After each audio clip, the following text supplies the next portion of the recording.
Assalamualaikum warahmatullahi wabarakatuh. Perkenalkan, nama saya Azhara Fidi Umaira, NIM 22002250, Prodi Administrasi Pendidikan. Honorable Lecturer in Decision Making Subject Mr. Professor Rusdinal MPD and Mr. Hade Afriansyah MPD. Okay, I will start my presentation about the basic concept of decision making. Baiklah, konsep dasar pembuatan keputusan atau bahasa Inggrisnya decision making. Pembuatan keputusan is a activity to or more alternative to achieve a goal, atau bisa disebut memecahkan suatu masalah. Menurut Mann, suggests that decision making is basically selection several activities to be carried out with member by taking into account extrinsic faktor or situasi. Maksudnya, menurut Mann, pembuatan keputusan dapat memilih beberapa kegiatan yang dikerjakan bersama-sama anggota dengan memperhatikan faktor atau situasi. Sedangkan menurut Stannard, di mana pembuatan keputusan atau decision making yaitu conscious human process that includes individual and social, dan didasari oleh nilai and fakta. Menurut Mishimon and Taylor, suggests that in making decision there are thought and action process that result in behavior cookies. Sedangkan pendapat lain, decision making adalah memilih one or more among the many alternative decision that may occur. Next, decision making stages atau tahap-tahap pembuatan keputusan. 1. Identification of problem atau identifikasi masalah. Yang kedua atau 2, selection of problem solving method atau pemilihan metode pemecahan masalah. And 3, collection of data needed for the decision atau pengumpulan data yang dibutuhkan. Yang 4, implement the model atau mengimplementasikan model tersebut. 5. Evaluate the positive side of each alternatif atau mengevaluasikan sisi positif dari setiap alternatif tertentu. Yang terakhir, 6. Implement the selection solution. Artinya melaksanakan solusi terpilih.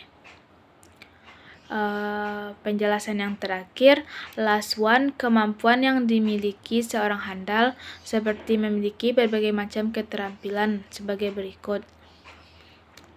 Keterampilannya ada 5. Yang pertama atau 1, cognitive skill.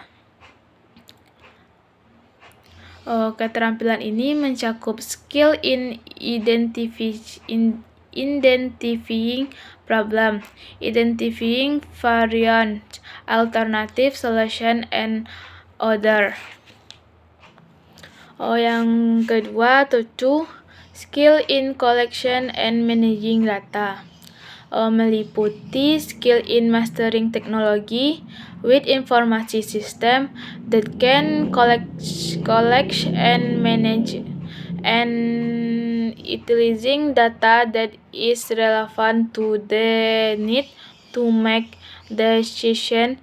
Maksudnya, keterampilan ini menguasai teknologi dengan sistem informasi yang dapat menghimpun data, mengolah data, serta memanfaatkan data yang relevan dengan kebutuhan untuk membuat keputusan. Yang ketiga, 3, communication skill. Keterampilan ini mencakup skill in explaining accurately and interesting about decision taken to the community. Skill in reading community aspiration and trend. Speaking skill and writing skill to explain decision but orally and in writing. Yang keempat, influencing skill atau keterampilan mempengaruhi. Itu biasanya mempengaruhi seseorang untuk bisa melakukan skill itu, yaitu skill to sell decision to the community and member by convincing that changes offer to support or participate in carrying out the decision that have been taken.